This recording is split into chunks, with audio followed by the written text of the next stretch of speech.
Hey friends, if you wish to download and install Brother printer drivers on your Windows computer, then I will guide you through it. But I will guide through a little different process. So we will have to download the drivers anyway.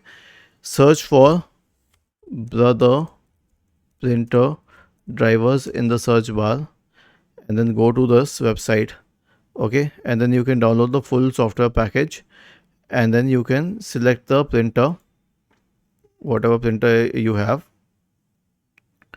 and then select it for Windows 10 if the drivers for Windows 10 and Windows 11 are the same. Click on OK. Okay, and then you can download it. Okay, now here's the thing. Let us say that you have installed the drivers. So what should you be doing after that? Let me show you for this series. Okay, Windows 11.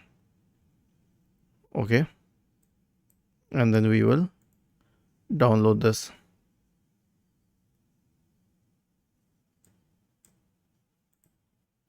Agree to EULA and download, and then click on open and it will install.